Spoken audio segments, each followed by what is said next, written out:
সুপ্রিয় দর্শক আসসালামু আলাইকুম। দেশ ও প্রবাসে যে যেখানে আছেন আপনাদের প্রত্যেককেই শুভেচ্ছা জানাচ্ছি। আজকে নতুন একটি প্রতিবেদন দেখতেই পাচ্ছেন আমার সামনে একটি আপু আসছে। আসলে আপুর জীবনে কি হয়েছে চলুন কথা বলে জানার চেষ্টা করি। আপু আসসালামু আলাইকুম। ওয়ালাইকুম আসসালাম। আপু আপনার নাম কি? পায়েল। পায়েল আপু, কেমন আছেন আপনি? আলহামদুলিল্লাহ ভালো। ভালো আছেন? আপনার বাড়ি কোথায়? রাজশাহী। রাজশাহী। পরিবারে কে কে আছে? পরিবারে কেউ নাই, আমি একাই। আপনি একাই? মা বাবা স্বামী সন্তান বাচ্চা কাচ্চা কেউ নাই? বাচ্চা আছে একটা, স্বামী সন্তান নাই। তো বাচ্চা থাকলে সন্তান নাই কেমনে? ওইটাই আছে, ওইটাই আছে। সন্তানটাই আছে। তো স্বামী না হলে সন্তান হইলো কেমনে? স্বামী তো ছিল, ডিভোর্স দিয়ে দিছে। আরে বিয়েটা কিভাবে করছিলেন? বিয়েটা আমাদের ফ্যামিলিতে থেকে দিছিল, মনে করেন দেওয়ার পরে পরে আমি নিজেই ডিভোর্স দিয়ে দিছি। কতদিন সংসার ছিল? এই 1 বছরের লাগে। 1 বছর। তা মা বাবা কি হয়েছে তাহলে? মা তো অনেক ছোটবেলায় মরে গেছে, মনে করেন সৎ মা, তারা বিয়া দিছিল।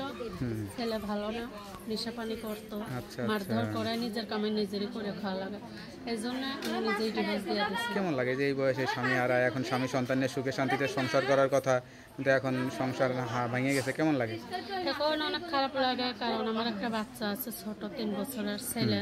তারা লিয়ে কাজ কাম করে খাইতে পারি না, কারণ বাচ্চাটারে থুইতে হইলেও তো একটা মানুষ লাগে। মানুষের কাজ, বাড়ি বাড়ি কাজ করে, মানুষের বাড়ি কি আর বাচ্চা লিয়ে কাজে যাওয়া যায়?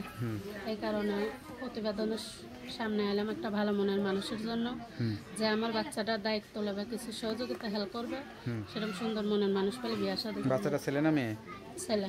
আচ্ছা যাক, তো সব কিছু জেনে যদি কোনো বিবাহিত পুরুষও বিয়ে করতে চায়, বাচ্চা কাচ্চা থাকে, তাও আপনি মেনে নেবেন, তাই তো?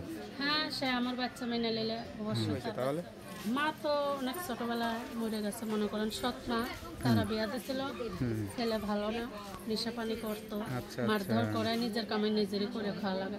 এই জন্য আমি নিজেই ডিভোর্স দিয়ে দিচ্ছি। কেমন লাগে যে এই বয়সে স্বামী হারায়, এখন স্বামী সন্তানের সুখে শান্তিতে সংসার করার কথা, কিন্তু এখন সংসার ভেঙে গেছে, কেমন লাগে?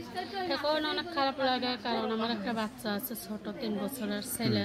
তারা লিয়ে কাজ কাম করে খাইতে পারি না, কারণ বাচ্চাটারে থুইতে হইলেও তো একটা মানুষ লাগে। মানুষের কাজ, বাড়ি বাড়ি কাজ করে, মানুষের বাড়ি কি আর বাচ্চা লিয়ে কাজে যাওয়া যায়? এই কারণে প্রতিবেদনের সামনে এলাম একটা ভালো মনের মানুষের জন্য, যে আমার বাচ্চাটার দায়িত্ব নেবে, কিছু সহযোগিতা হেল্প করবে। সেরকম সুন্দর মনের মানুষ পেলে বিয়ে শাদী। বাচ্চাটা ছেলে না মেয়ে? ছেলে। আচ্ছা যাক, তো সব কিছু জেনে যদি কোনো বিবাহিত পুরুষও বিয়ে করতে চায়, বাচ্চা কাচ্চা থাকে, তাও আপনি মেনে নেবেন, তাই তো?